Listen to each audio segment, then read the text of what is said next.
Welcome to Ride Along Live for today. It's Wednesday. Yeah, man. We're inside the Spice Mass season. So as I did yesterday, I am still on the Carnage, guys. The beautiful Carnage. Let me tell you something, guys.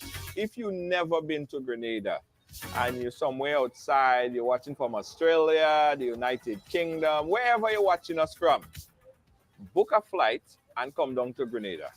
Grenada has so much beauty, but not only that, the country could boast of its extra safe environment.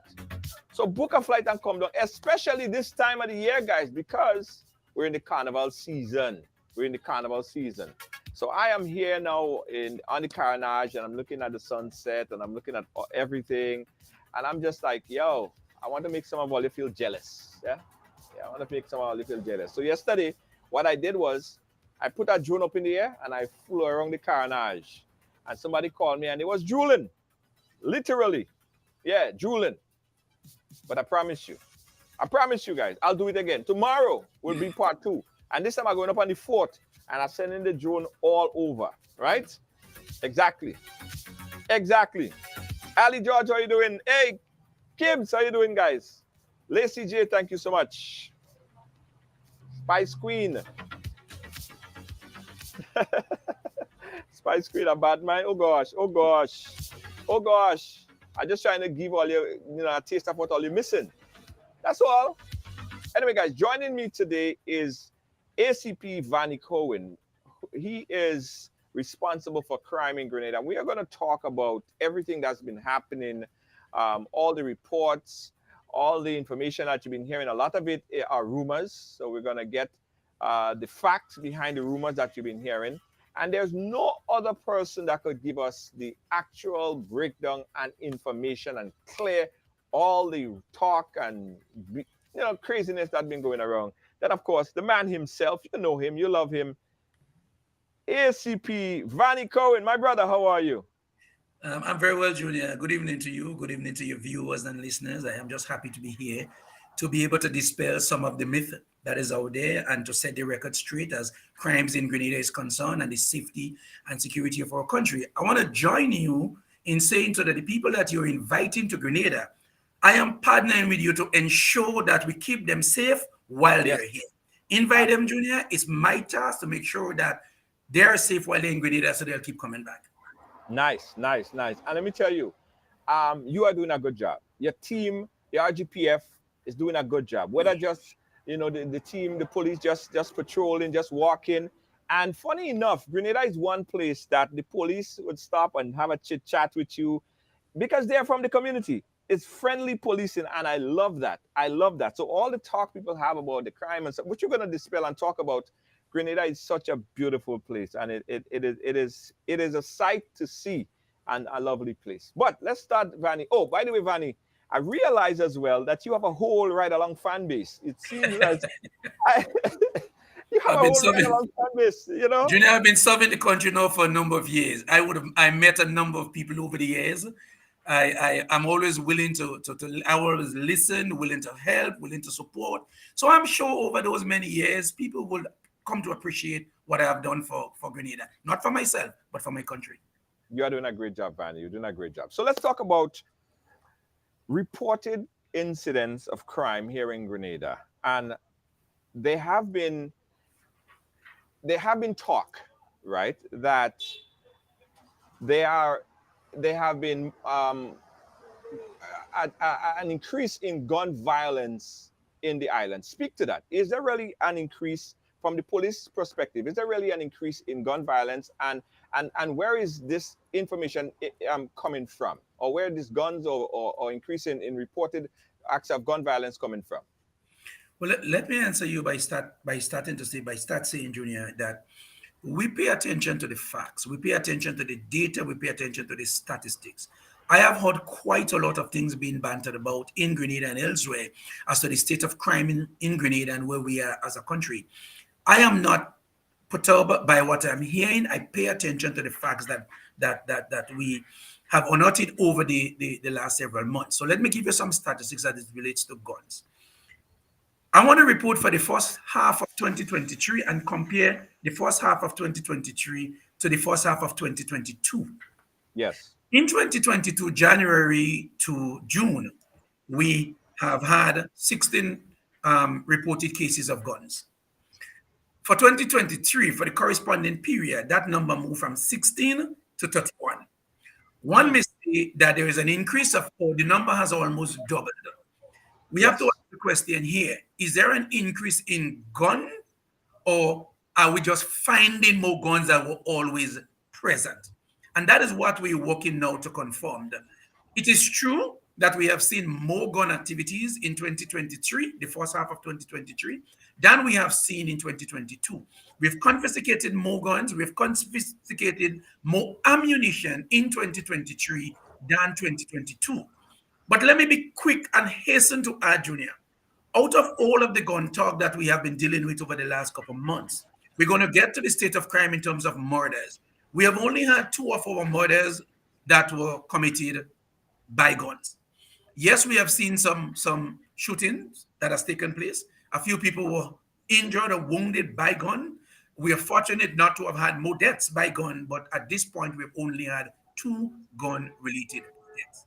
And so I want to make it abundantly clear that while we have confiscated more guns for the first half in 2023 over 2022, I don't think we are yet in a position to say definitively that guns run amok in Grenada. We are still mining the data. We are still looking at a number of trends to be able to make that decision. We have not yet made that decision definitively. So what would you attribute the increase in guns, the presence of guns? Where is it coming from? Why or how is it coming in such at a drastic pace, especially in the first half of 2023 versus 2022? What changed? Well, we do know that we do not manufacture firearms in Grenada, neither do we manufacture firearms in the region. So obviously, our firearms are coming out, it's extra regional in its origin. What we have been seeing is guns coming through barrels on our port, guns coming through containers, guns coming through our porous borders by some of the speedboats that in and out of our territorial waters. What are we doing to mitigate the presence of guns? A number of things are happening, Junior. There is talk about setting up a scanner that I believe was already purchased, subject to correction here, that will scan barrels coming into the port. The whole discussion and conversation about scanners for containers, that discussion is being had at the governmental level. From the RGPF perspective, there are a number of initiatives we have employed to ensure that we mitigate and find those illegal guns on our street. The conversation has started about setting up a dedicated gun unit that focuses only on guns. And in addition to that, we have been walking the walk. We are in the communities. We have gone back to the communities. And so we are strengthening our community partnership, community relationship, our interagency partnership, everything that is needed. In recent days, we have been out at Willis, New Hampshire. We had a very good community walk, engage with the community, hearing from the community, sharing with them what we have, hearing from them information that they can provide to assist us in curbing those issues that we are seeing. And on Friday, we were in the town of St. George, meeting and greeting and talking to people. We are expanding that community engagement. I do not want to say where we're going next, but we have already planned where next we're moving into. And so we're making this island-wide effort to reach our communities, go into our communities, talk to our people, hear what is happening on the ground. But we cannot lose sight of the fact that our economy is growing. And when you have a growing economy, you expect rising crime. Vannie Cohen is not saying that. This is the opinion of the criminologists, that when the economy is booming, there are certain things that goes with it. And we have to bear in mind that the past year of this new government, a lot has happened in Grenada financial-wise. We have had the teachers' dark salary being returned to them. We have had pensions being paid. That's money in circulation. And so wherever there is money, we would find the stealing, we would find property crimes increasing, because criminal believes that there are money to be had, and so they're already trying to find that. So these are some of the root causes of our problems. We do not have much of a gang tough or gang violence, so our guns are not gang related per se. There are a few misguided people in our community who feels that being in possession of a gun makes them the bad man or gives them some sort of power over other people. And that is the kind of information, that is the kind of things we are seeing in Grenada. But we are working with our communities. I indicated the talk of an amnesty is also on the table. That is being discussed as we speak. We have had amnesty in the past, gun amnesty, where you either ask people to return illegal firearms or there is a buyback program. I am not in a position to say which aspect of the amnesty will be rolled out, but it is being discussed in different circles, and we're hoping that we do not become as some of our neighboring countries where gun run the street. Yeah, Vannie, do you see this as a regional issue?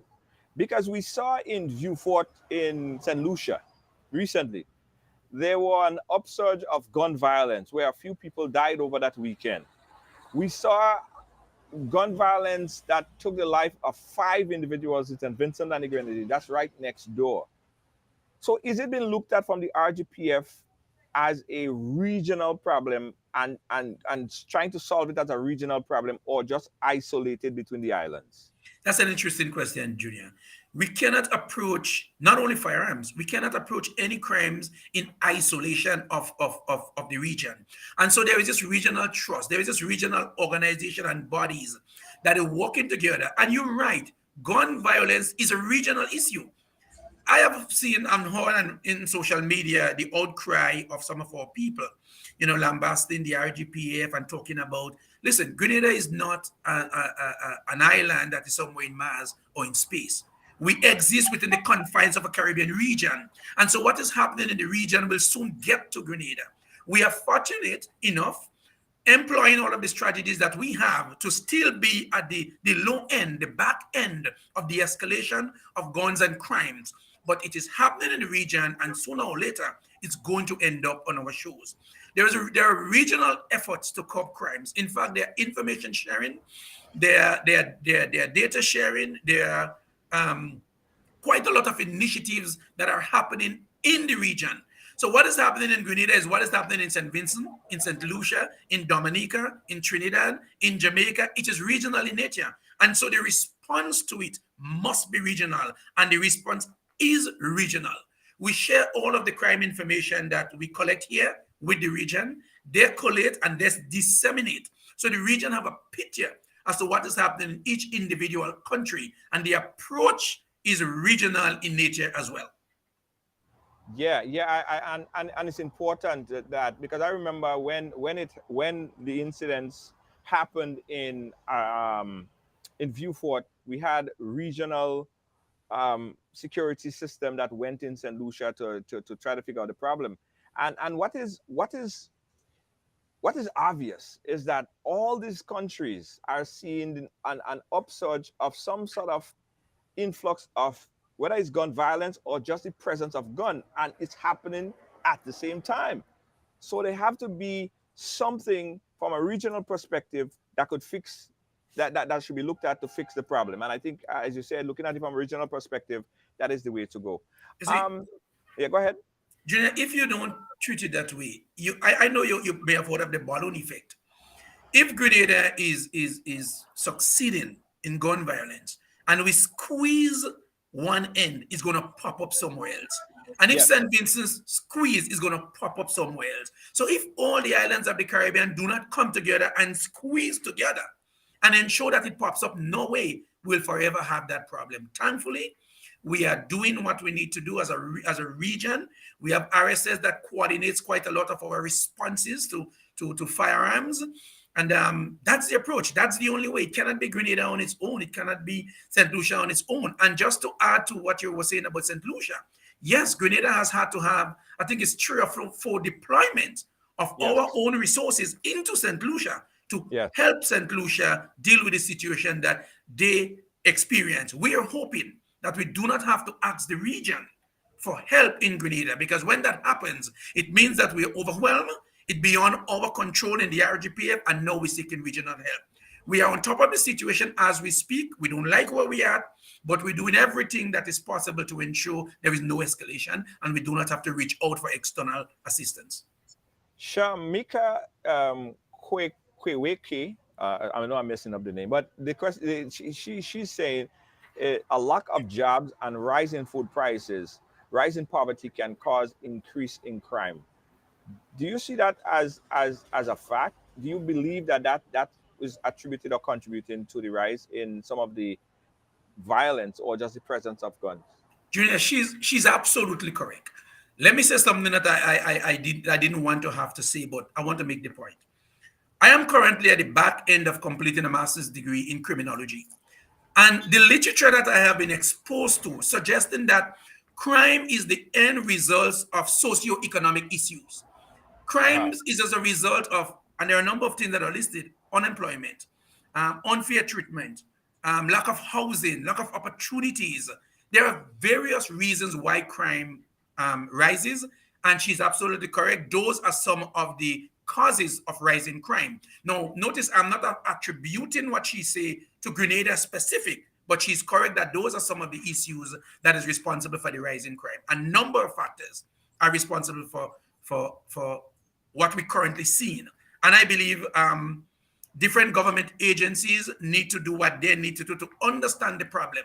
From the RGPF perspective, we're trying to mine the data that we're collecting to be able to associate our rise in crime to what? What factors? Is it unemployment? Is it too much? Is it money circulating in the economy? Et cetera, et cetera. Because it's important for us to know the root causes of our problem. Because if we don't know, how else can we develop strategies to effectively deal with it? Someone made the mention of it starts with the home. CJ Noel, it starts with the home. What is being done, or could the police or the authorities or what could be done from a police perspective to assist communities to deal with situation before it even escalates to where it becomes crime? We have just trained 30 police officers in mitigation strategies. But nice. And I want to make this point. The RGPF by in and of itself will not be able to address the issue of crimes. There are those of us in our community who love to get on social media and post and be the first to post. But the question here is, what are we doing as a nation? Where is shared responsibility? The RGPF is doing its part. What are the churches doing? What are the community groups doing? What are other governmental agencies doing? It has to be a holistic approach. Recognizing our responsibility, Junior, we have gone back to relooking our police boys club. We have extended it to police boys and girls club. We are going back now to community policing in the holistic sense. We have gone now and having this relationship with community groups, with schools. We have schools liaison officers that we can spot problems early before it starts and advise as to what can be done and but it cannot be an RGPF problem in and of itself. That will not work. It has to be a holistic approach. Social services need to come in and look at the fabric of our society, the construction and makeup of our family. Yes, who heads our family? All of these issues have to happen. We need to go into the schools. What are happening in the schools? We are in the schools. Yes. Are other entities in the schools? Are other agencies in the school? If so, in what way? So we are doing our bit, but we extend our hand for partnership. We extend our hand for collaboration and cooperation with all other agencies and so that we can have shared interests and a whole of Grenada's approach towards dealing with the crime situation that we are currently experiencing. Right. Gloria has a question, but before I ask Gloria a question, I remember speaking to someone in the RGPF one time, and he was expressing to me a theory. It's called the broken glass theory of policing, right? Whereby the problems, you fix small problems, isolated problems, like the glass is broken, you fix it before it starts to crumble and becomes hazard and fall on people and cut people, right?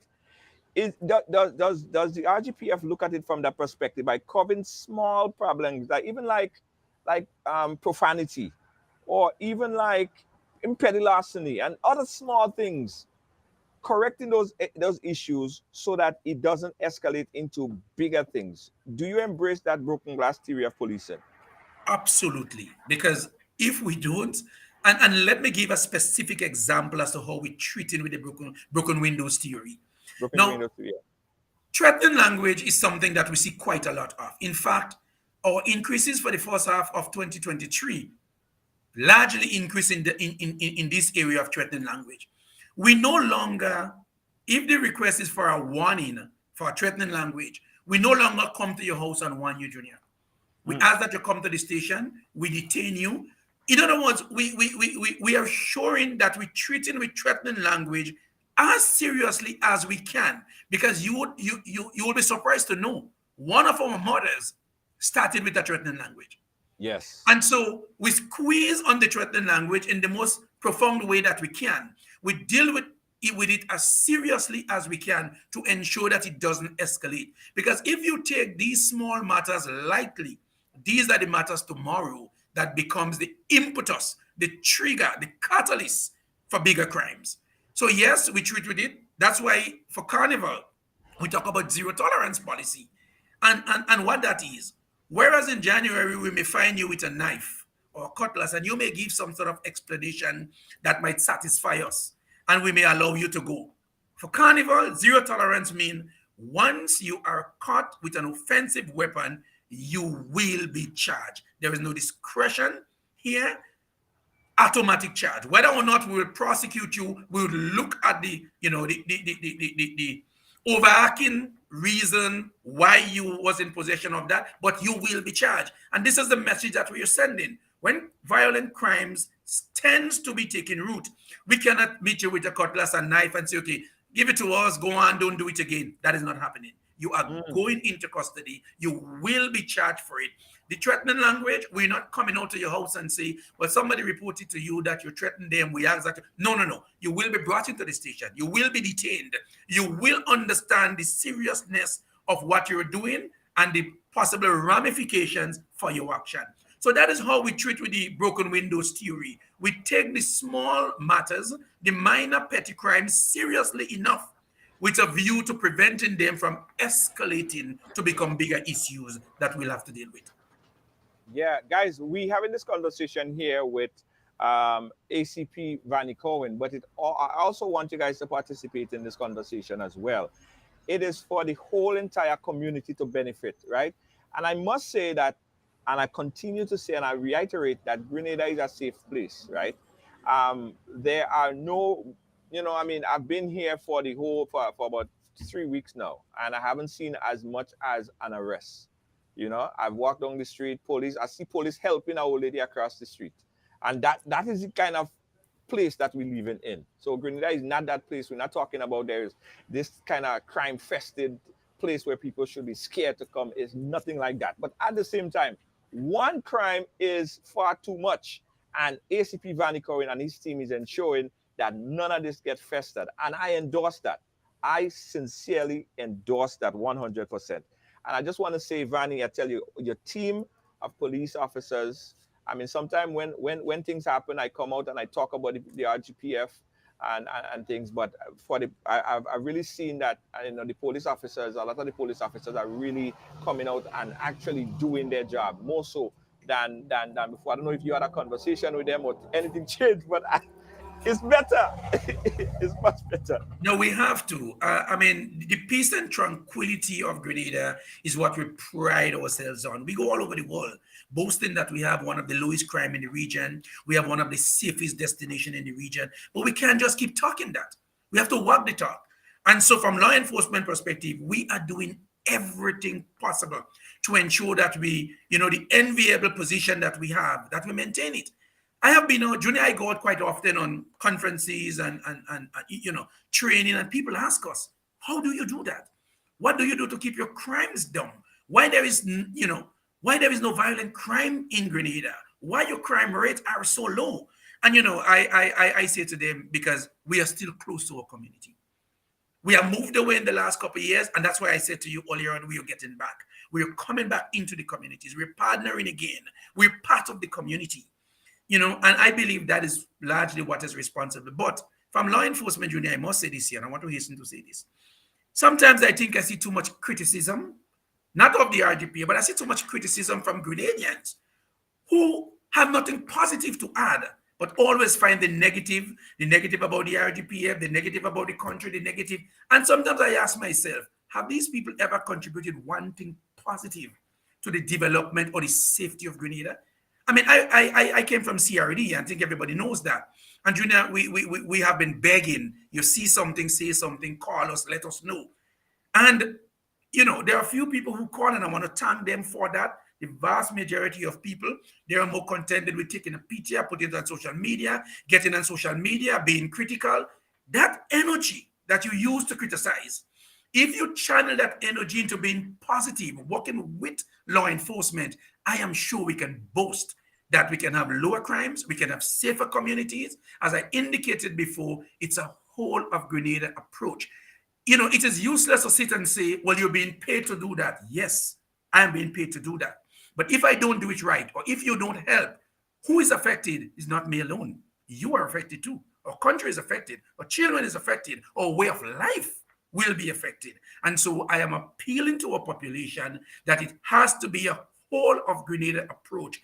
RGPF is reaching out to you so that you can partner with us to ensure that we make Grenada safer than it currently is right now. Absolutely.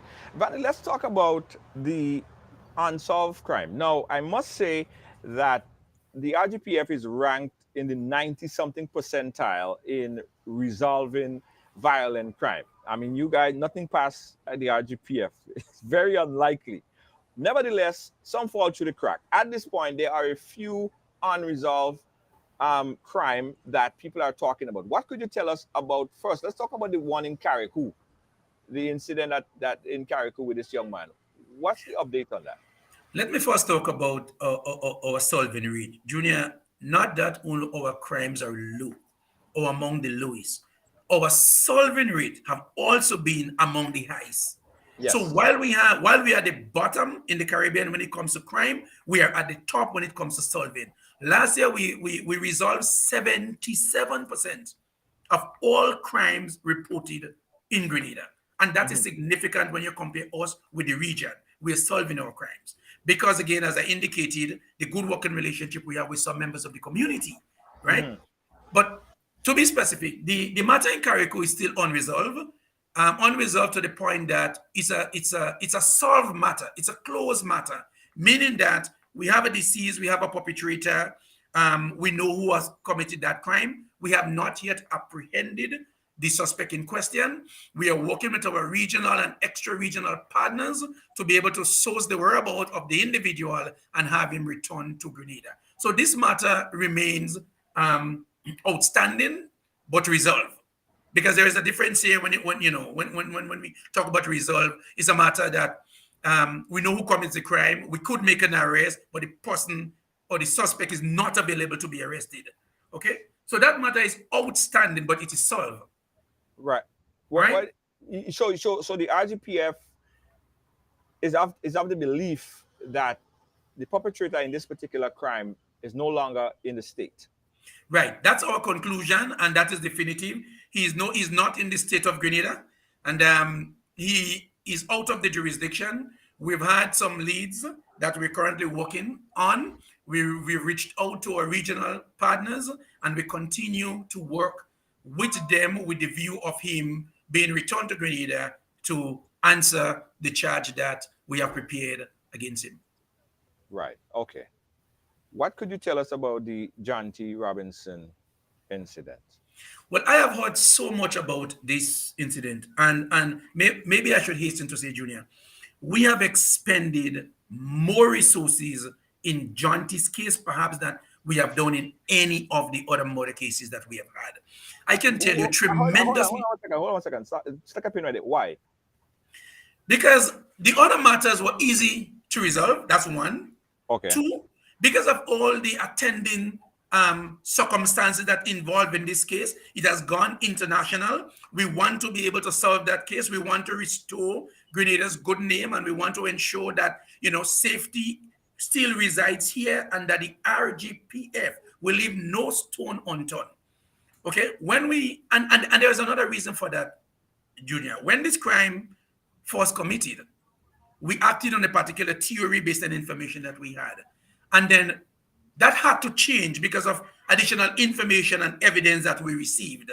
And so, I don't know, Junior, if you know me that well, not solving a murder case does not make me sleep at night. Not solving a crime that we consider to be a major crime does not make me sleep at night. And so I push the guys at the CID. We need to solve this crime. Day and night, I am on their back. We have, you know, I can't tell you all that we have done, but we have put in quite a lot of man hours, a lot of resources. We've chased a number of leads. We have taken dozens and dozens of statements. We have worked that case. We're still at the point where we have not made an arrest, but I am confident, as we continue to work this case, I am confident that perhaps sooner rather than later, we might get a break in this case. All right? I am not telling you expect it tomorrow. I'm not telling you expect it next week, but I'm telling you I'm confident that we will make a break in this case. Did the post by Tyler Perry and his friend there, her name just slipped my mind there. But did that post by Tyler Perry specifically hurt or help the investigation by the RGPF? I don't think it hurt the investigation, but I think it sort of damaged, it helps and hurt. I think it somewhat damaged the image of the country on the one hand, but it helps on the other hand. Let me explain. Putting out a reward can only be positive. If people think that they have something to get, chances are they will provide information that we don't have. So it will help in that way. It hurt in the sense that when the analogy is being made that the young man was killed because he was gay, I don't think that is the correct message to send internationally. Because, you know, up to this point, we have not determined a motive for that killing. So if we don't have a motive for the killing, and you're telling the world he was killed because he is gay, what are you saying to us as a nation? What message are you communicating to the outside world? Okay, so and I've heard Grenadians say, police, does it mean that they have more information? Yvette and Tyler have more information than you have, or information that you don't have? Junior, that's the inference that we have drawn, because if we don't have that information, but that information is being bantered in the public space, then we are left to think that somebody knows something that we don't know. And I have raised the issue on another platform and was criticized for the fact that, oh, well, everybody in Grenada has said that what is the issue? But everybody in Grenada who said it, they're not as influential as Tyler Perry. They're not as influential as Miss Shaw. Their words do not have far-reaching implication as these people have. And Grenadians need to contextualize the conversation that we're having.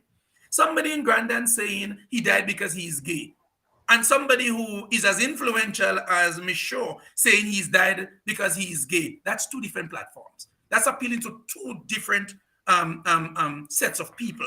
One is local in context, one has gone international. And I don't think it's fair to Grenada that the world should think that we kill people here in Grenada for the sexual orientation. And that's the point we've been trying to make all along. It's not that people don't have the freedom of speech or to say what they want, but you need to be responsible. When the evidence backs what you're saying, then you're free to say it. When there is no evidence to suggest that he died because of his sexual orientation, we believe it is irresponsible to make that statement internationally.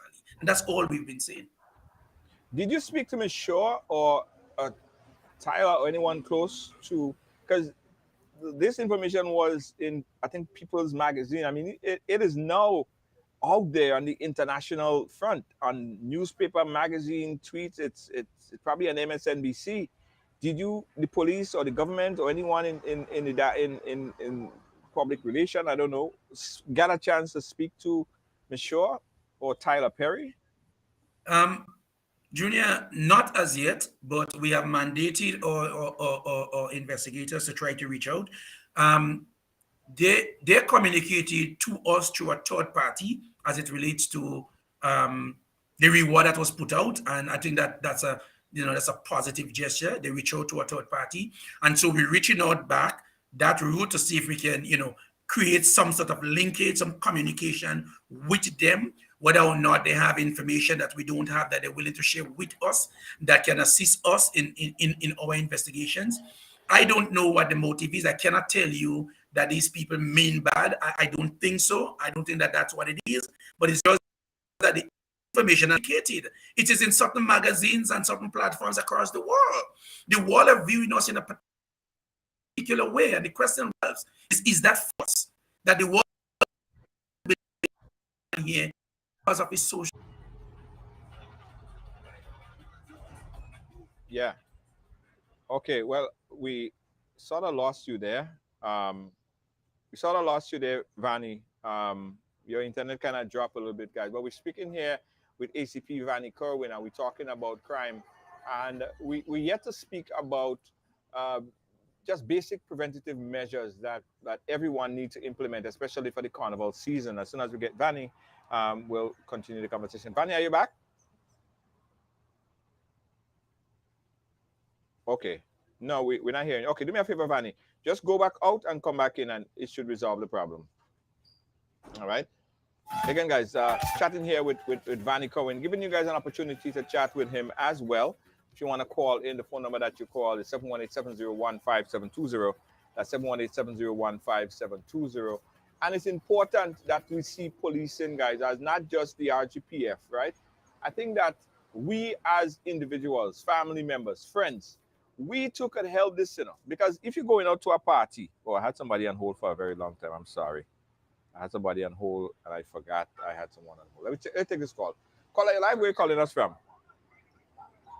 Yes, Junior, I'm calling from London. Hey, Ireland? London. London. Go right ahead, London. Yeah, what I want to know is that since this thing happened with Auntie, I've seen the police come out to clear the air on certain arrests and stuff that they make, or they didn't make.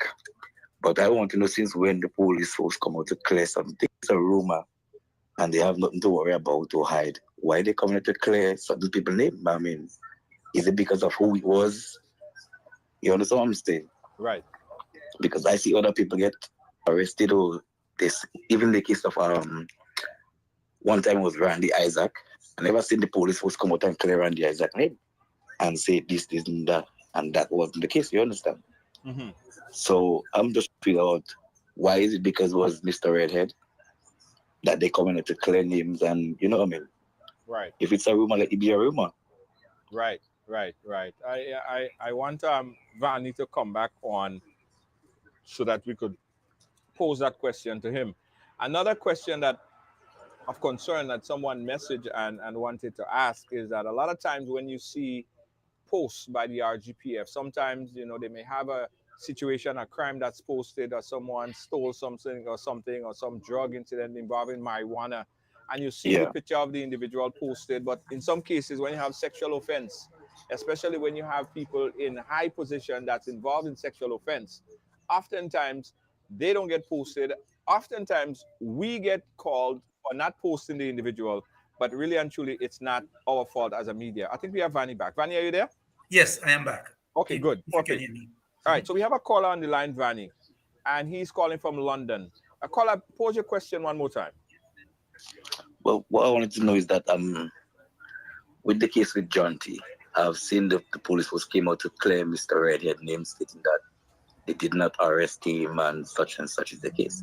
So I want to know is like, since when the police force always come out to clear people names and, you know what I mean, to put it out there, is it because of the or is it something new that the police force is starting? Because I've seen cases before where that never happened. And I've been in that incident as well, definitely, well, last year with my daughter, which I wouldn't go into details, but the accused that was never even put on the newspaper in the area that it happened. And no one come out and said anything. Now I'm hearing like the case is dropped. And I haven't had anything, but when I'm back to Grenada, this is something that we have to deal with. But I want to know is that why was the police force playing Mr. Reddy? And if it was a rumor, then just leave it a rumor if you have nothing to worry about. You see, Junior, it is easy for the caller to say if it's a rumor, leave it. The caller is not privy to what RGPF is privy to. We have a duty and a responsibility to protect and the lives of all of our people. The public do not know. This has nothing to do with Mr. Reddy. In fact, as far as I'm concerned, Mr. Reddy is well able to take care of himself in the legal fraternity, but information that is in our domain. In fact, it was not only Mr. Reddy we put out the statement against, because we received certain information. Junior, let's back up a bit. We know the sensation that this case has caused. We know the passion that is running in our community.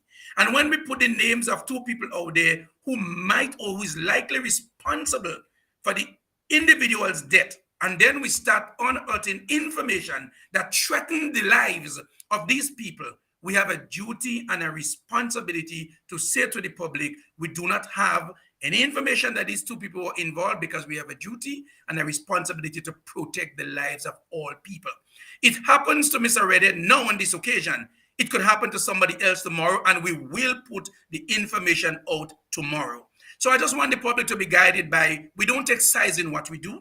We don't protect people. We make decisions based on information that is in our purview. We have a duty and a responsibility to all of our citizens. And when we believe it is necessary to put information out to prevent a mob from storming or killing or harming somebody, we have to be responsible in what we do as an organization. So, caller, it may not have happened to you, because the information we may have on you may not tell us that there is a threat on your life or on somebody else's life. But when we have that information, rest assured, we're going to put it out. There is something else I want to twin with that. Junior, we have had two sets of autopsy report. And I know our local pathologists have had some issues. We put out a statement as well, because I think we have a duty to balance the narrative and give confidence to the public as to what we are doing to protect the lives of people, protect the integrity, of our justice system. And if you see it happen to Mr. Reddy now, doesn't mean it's not going to happen to somebody going forward. It depends on the information that is in the domain of the RGPF. When we weigh that information, when we look at the pros and the cons, if it is necessary to do that, to dilute a narrative that is taking root, that can end up with some, consequences that nobody would like, then we will do what we have to do. All right, caller. Yep. All right, caller. Thank you so much. So I've got one more question for. Go ahead. I've got one more question for the. Can I ask him one more question? Yeah, go ahead, caller. Go ahead quickly. Okay, so is it against the law to be gay in Grenada? It is still, it is still on our law books. It is still a crime to be. The answer is yes, sir. It is against the law. Okay, so if you catch two men having sex, would you arrest them? You asking me of a situation that has not yet happened. I don't know what I would do if I see that. Is it a arrestable offense or not? It is a arrestable offense, but I want to say this, and I want to say this guardedly. Junior, society is changing. And even if our laws have not changed, there are times discretion needs to be factored in. I am not saying this here to say that we're going to turn a blind eye or we're going to arrest. That's not what I'm saying. but I cannot answer the question definitively if I will make an arrest or will not make an arrest. There are a number of factors that have to be taken into consideration if that happens. It is still a crime. And I'll give you an example. Drugs are still on our books. But for the last couple of years, for minimal quantity, we have taken a certain posturing, understanding where the country is going. I'm not saying the country is going to legalize the question the caller has asked, but we have to be sensitive to what is happening around you, what is happening internationally, not being influenced by it, but being sensitive to it. So it's still on the law books. It is every police officer right to make an arrest, every police officer right to exercise a discretion for not only that offense, for all offenses. So that's why I cannot answer the question definitively yes or no, because I have that discretion. If I see that first discretion is mine, would I make an arrest or not? So, it's the discretion on every police officer to decide how will act. And that's why I said, I don't know how I'm going to act, because that situation is not before me. Okay, thank you very much. Thank you, caller. Thank you so much. Vannie, one of the things that we keep getting here on Ride Along, oftentimes we get a lot of posts on the RGPF, and we always post information regarding offenses, arrests, you name it. I mean, I take the lead from the RGPF. But oftentimes we see sexual offenses, and sometimes the sexual offenses is from an individual who might be a prominent figure, someone that is known in the community. But when there is a offense of like marijuana or whatever small drug offense, we see the post with the picture and everything. But most times, when there is major sex offense, we don't get that follow-up with to put out there with the person's picture. Is there a discretion that the RGPF use in terms of what information they source to the media and what information they don't source to the media? Not necessarily, Junior. I think the whoever is in charge of CRD at the time have to weigh the information they have and determine what information that goes out to the press. I've heard the call myself. I've been in CRD, and a number of journalists have said to me, okay, well, here is a drug bust, and I can see pictures of the drugs and so on. But here is a sex crime. But I don't see, but at times we do. At times we do put that information out. As to what drives it will depend on the information that CRD has at the time, and whether or not doing an assessment as to is it best to release this, yes or no, and for whatever reason. So everything has to be weighed. Everything has to, it's not just willy-nilly, well, I have it and I am obligated to put it out. No, you have to weigh every case and the circumstances of every case and what damage it may have either to the young child, either to the perpetrator. So it's a balancing act that has to be done. But there is no sinister move to say we favor one set of offenses over the others. Let's talk about the incident in Telescope, where it involved, I believe, allegedly, someone that is, well, I don't know if it was, so I didn't want to say it, but it involves someone getting chopped up, a school teacher. What information do you have on that particular case? Well, we do have. Junior, are you speaking of the latest murder we had with the teacher that was killed? Yes, the teacher that was killed. Right. That matter is currently under investigation. Again, we have put quite a lot of work into this. We chased a few leads. We have followed quite a lot of angle in this matter. This matter is currently being investigated. I don't want to say very much on it, but listen, there are few capital offenses in Grenada that go unsolved. I think that answers that question. Few capital offenses in Grenada that goes unsolved. I am confident in the people who work for the RGPF. I am confident in the investigators that head up these investigations. I'm confident in the work that they do, and I am confident that at the right time, we will have the perpetrators in custody. Those crimes, even if it may take a bit long, investigation takes time. Investigation, is expensive. It takes time. But we don't give up on any of these. We continue to work them. And I've known cases that passed a year and we've solved them because we never give up on our crimes. Yeah. And someone just messaged me on the information regarding the young Bell guy who was killed allegedly by the Coast Guard that ran over his boat. and people was clamoring for information because it involved the RGPF investigating their own. What is the status of that particular case? Let me first deal with the RGPF investigating their own, because that's a cry I've heard. And Junior, personally, I am divorcing myself from the RGPF now to answer this question, though I'm representing the RGPF here on this program. Personally, Junior, it is not the ideal of situations. Okay? But that is what entails at the moment. Unless and until government somewhere down the road decide to create some sort of investigative arm, oversight agencies, call it whatever you will, that's what we are left with. But the confidence that I can give the public here is this. Whenever we investigate any matter, be it a police officer or not, we are not the final arbiter of that investigation. All of the information we gather goes to the Director of Public Prosecution. He has a constitutional position, constitutional authority on all criminal investigations in Grenada. He can direct what is to be done, when it is to be done, who needs to do it, and that is his prerogative.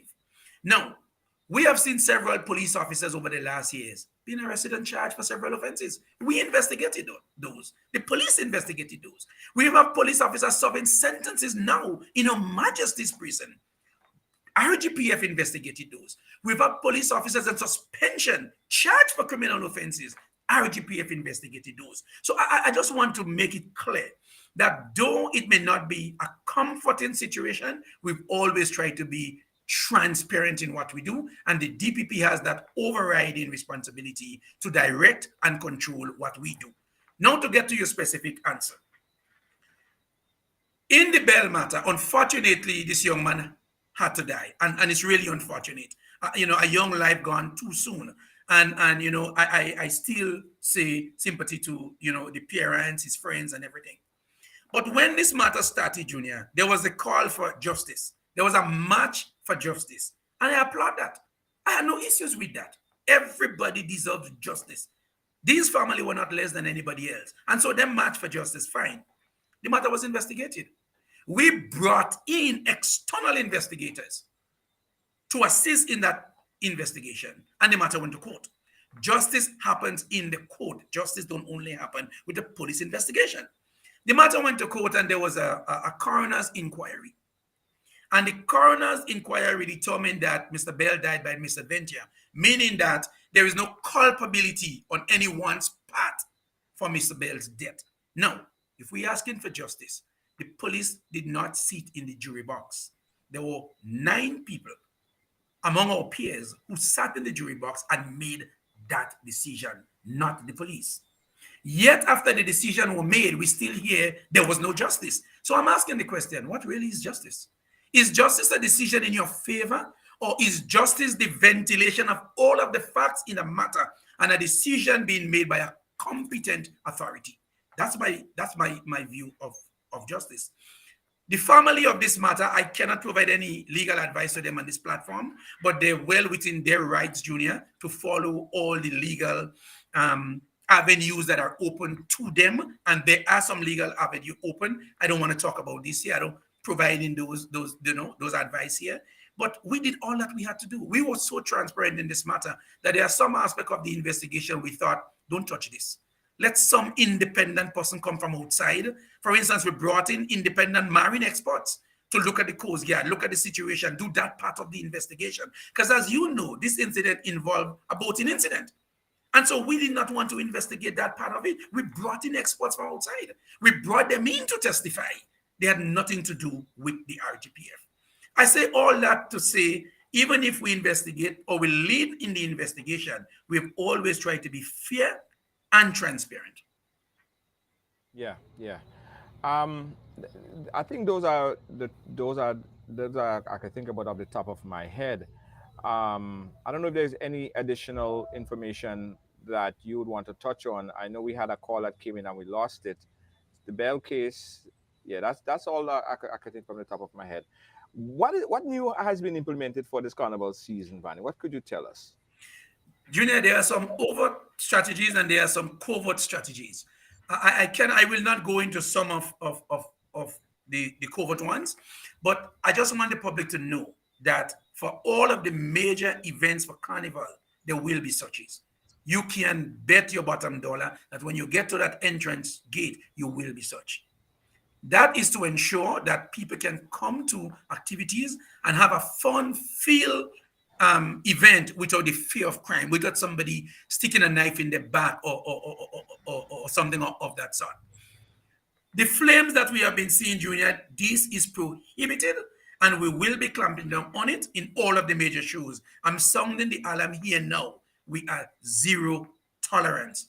If you light a flame in any of the show, you either get arrested or you get ejected from the event. There is no two ways about this. You mean This is what's going to be. You mean the Began crew? That's the Began crew. So we're making that abundantly clear. It is prohibited to do that, and we will be dealing with this. So if you want to enjoy your show, please leave the Began can outside, because the moment you light the Began can, we will have dedicated officers pinpointing you, either to arrest you or to eject you from the event. I want to make that clear. There are some other strategies, Junior, that I cannot talk about, but it is all geared to ensuring that our population remains safe. We do have a few technology at our disposal. We're going to be employing some of them. We would have extra eyes and ears where we do not currently have those. We will be looking at you without you knowing we're looking at you, all geared to ensure that our Grenadian population can enjoy Carnival free from the fear of crimes. Our visitors can have an experience second to none that will encourage them to come back and to bring others with them. We will be on the street. There will be VCPs. There will be traffic checks. There will be police as you have not seen. And not only the rank and file officers, you will see members of the executive, myself and my colleagues at the top of the force on the ground, meeting, greeting, and interacting with people. It's a whole of RGPF approach for Carnival 2023. It's not about sitting down in the office every day and hearing what is happening on the ground. It's getting on the ground yourself. Leaders are good followers. Leaders need to be where our followers are, to understand the challenges that they face and to share it with them and to guide them on the ground, to give them the confidence that we are there with them in the trenches. So you will see quite a lot happening for Carnival, and a lot of fuss you probably will see in 2023. Wow. Okay, I think that needs to be echoed, because I've been to the semifinals, all the semifinals, and I saw the Began crew in full effect. Was that not implemented at that point in time, or that was just give them a leeway in the semifinals and clamping down on the finals? Junior, as you know, we do public information every Carnival. And we have rolled out our public education campaign a week or two. So some of these people had the liberty to do what they have done. We came out and have been saying for the past week or so, that is what we will be doing. So if you had that opportunity to do it before, you now know that it is not accepted, it is prohibited, and we will be clamping down on it. So in those smaller shows, like the semifinals where you had minimal amount of people, you're allowed to get away with that. In the major shows, the final shows, as we get closer to Carnival, that's going to be no-no. That's going to be zero tolerance going forward. Right. Okay. Any alert in terms of diversion of traffic that we could expect for the season? Any major There diversion? will be some. On Friday, hopefully, Junior, we will be rolling out our comprehensive traffic management plan to manage Spice Mass 2023 in the town of St. George. I would leave that for the experts in traffic to tell you where the diversions are going to be, where the no entries are going to be, where the one-ways are going to be, where the parking and no parking is going to be. Simultaneously to this program happening now, there should be a program going on currently that is dealing with issues of traffic. If you wish, Junior, I can arrange with you at some time convenient to you to have that traffic management plan rolled out on your platform as well as we go forward. Absolutely. But it's comprehensive in nature, and I will leave it for the traffic expert to deal with. Absolutely. I'm going to like to carry that to get information. Well, Vannie, thank you so much for clearing up some information and giving us some well-needed knowledge in terms of crime fighting techniques that's going to be employed for the Carnival season. And thanks to you and the RGPF for doing a great job to at least keep the safety of everyone here on the island of Grenada. Thank you very much, Junior. Thanks for having me. And we are available at any notice so that we can inform the public of what it is they need to know. Thanks for having us, and thanks for allowing us to use your platform to do this. All right, thank you again. Ronnie Cohen there, ACP Ronnie Cohen, responsible for crime on the island. And I must say, listen, say what you want about Vannie Cohen, but he is one of the most accessible individual in terms of information, bar none. You know, I mean, you could get information from Vannie Cohen, give him a call. He's always flexible to relate, whether you like it or not. He's a straight shooter, and that's what I like about Vannie Cohen. All right, guys, we in Grenada, so we're telling you about what's happening. Monday Night Mass happening, Juve happening, boat rides happening, a lot of things happening, and we are the epicenter, guys. We are on the Carnage, and we're taking in everything. We're inside of the mass camp right now, where, let me tell you, if you have not yet gotten your Monday Night Mass package, you're sticking. You're sticking. Carnival is right around the corner. Come in and get your Monday Night Mass package right here from Amazing Colors. We were right opposite the Rum Runner. So I'm right in the veranda, and right over to my right is the Rum Runner cruise, the Rum Runner boat. So the Rum Runner boats are right there, and I'm on the other side. Come upstairs and pick up your package from Monday Night Mass. It would be simply amazing. Also, guys, we got the boat ride. Yeah, man. The Riders Boat Ride. It is just right that riders have a Riders Boat Ride, right? Yeah, just right. So this is a celebrity cruise, guys. This celebrity cruise, and it goes down on Carnival Sunday. Boarding time at 10 a.m. 10 a.m. It's a sexy edition. It's a sexy edition, guys. So come dressed nice and sexy and all that. Get your tickets right now for the Celebrity Day Cruise at the Amazing Colors Mass Camp. Come in, get your tickets, get your Mass package, get your Monday night package, get your Juve package, and get ready to enjoy an amazing Carnival season. And guys, I'm telling you about the t-shirt that's available, the color of t-shirts, the styles, the costumes. It's just too much to mention. Packages are $150, but if you come into the Mass Camp with any one of the flyers, you get $10 discount on your package. Yeah, you're coming with a flyer, and there is a coupon in there. In addition, you could also go to Nick's Barrel House. That's over by Clark's Court.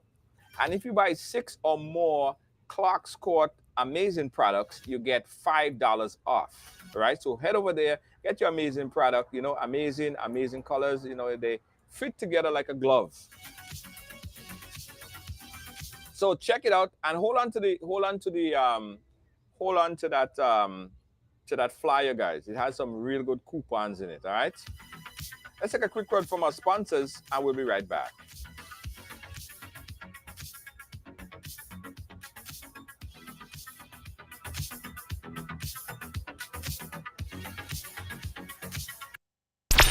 The NLA is giving you more chances to multiply your Playway winnings by adding Multi-X to your regular Playway bets to win up to 5 times more. Imagine winning as much as $1,200 instead of $240 with a $10 Playway bet by simply adding Multi-X. Place your Playway bets from $1 to $10 or in increments on your favorite Playway symbols or numbers. Then add the Multi-X option at the same value to win 2 times, 3 times, 5 times more, or free plays. With Multi-X, you must bet the same amount wagered on your regular Playway bets for your winnings to be multiplied. Grenadians, value your dreams and win your way as much as 5 times more with Multi-X added to Playway, and watch your money grow. Must be 18 years or older to play. NLA, making your dreams come true.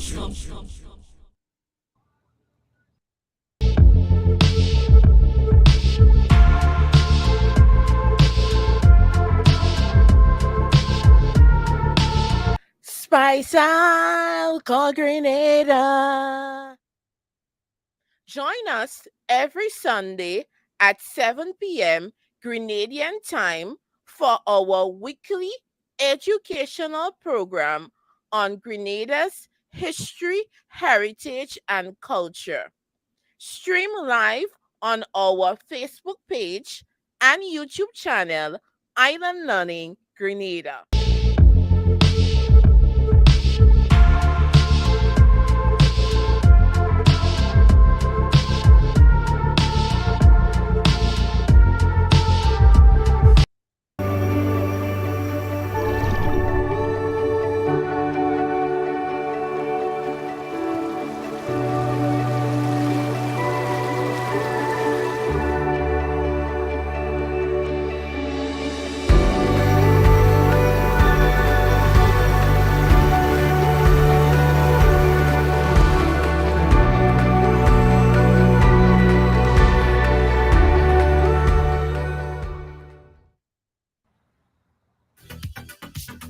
Also, guys, don't forget that Ariza is having a pop-up shop. Yeah, the Grenada's location, new location for Ariza.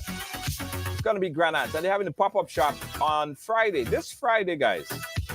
This Friday, and it's right there next to KFC and Courts in Grenada. That's where it's gonna be. The brand new location. Come in and learn more about new membership benefits, specific loan option, saving plans and interest rates, flexi loans, switch loans, own your own home loans, all offered by Ariza. Come and check out the pop-up shop that's located, the pop-up shop on Friday, starting at 1 p.m. And we're going to be live, Right Along Live is going to be live there as well. I want to see you guys there. That's right next to KFC and Courts, all right? Want to see you there.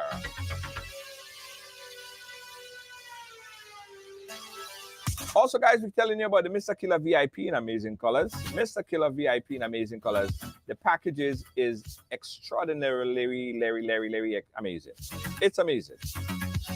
Come into the mask camp and ask about the Mr. Killer VIP. And you get the Mr. Killer tickets. You get VIP to amazing colors. It is just so amazing. And also look out for Mr. Killer. I believe a press conference will be soon announced. We'll tell you guys more about that. Also check out the CSEC Mathematics class by Mr. Akel John. The John Online Education. Services offered classes from 4th to 5th grade, students and adults, live fun and interactive classes, custom CSEC syllabus, notes, and past papers sessions. All classes are online and record. More information you can check johnonlineedu.com. You can WhatsApp 473-425-2132 or 473-404-9836.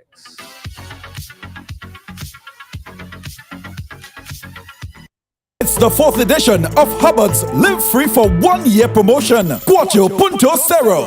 It's unbelievably amazing. You can win free fuel, free drinks, cash prizes, free property and vehicular insurance, free cable, TV and internet, free electricity, free coke, free water, free cooking gas, free paint supplies, free passes to Sunshine Promotion events for 2023, free groceries, all for 1 whole year. And every winner receives a lunch package. Be sure to fill out the entry forms and enter it into the marked entry boxes at all Hubbard's departments and at participating outlets. Promotion runs from April 1st to September 30th, 2023. Draws will be held every 2 weeks. Terms and conditions apply. Don't forget the Mr. Killer Legend concert at the National Stadium. That's on the 8th, August 8th, Tuesday, August 8th. Mr. Killer Day, Legend the concert. It's gonna be an amazing show. Spice is gonna be here. So much artists. The list is so long, guys. Check it out. Guys, big up to the CHGCP, the brand new political party for the people, by the people, in God we trust. Check them out on Facebook at CHGCP and find out all the information that you need to know about the CHGCP. In God we trust. They say for the people, by the people. Tomorrow, guys, mañana, another sleep and wake. August 3rd, Kem Jones Appreciation Carnival Edition. And that happens tomorrow. And food, drinks, entertainment, solid band, Beast, Selector Beast. It's going to be an amazing event. Don't miss it. Most of you guys already got your tickets. See you guys there. Again, guys, just a reminder, get your tickets for the Celebrity Cruise, the Celebrity Day Cruise, and it goes down on the 3rd, August 3rd, at right here in Grenada. Get your tickets coming to the Amazing Colors Mass Camp, or get your tickets online at celebritycruise.eventbrite.com. That's celebritycruise.eventbrite.com.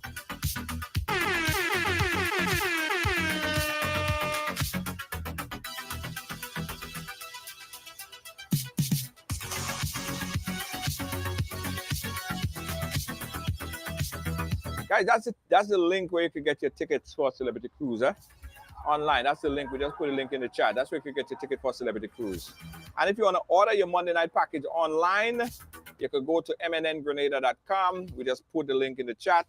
Click that link and purchase your package for Monday Night Mass and come into the Mass camp and pick it up. All right? We are ready. Spice Mass. Thanks for supporting. Thanks for watching. Thanks for being a part of our program today, guys. On behalf of all of our production team here at Ride Along Live, our senior executive producer, Lois JJ, back in New York City, Gail, Diane, Kibbs, everybody in New York, Canada, England. The team is all over the place. Thanks for joining us, guys. Catch you guys again tomorrow. Good night.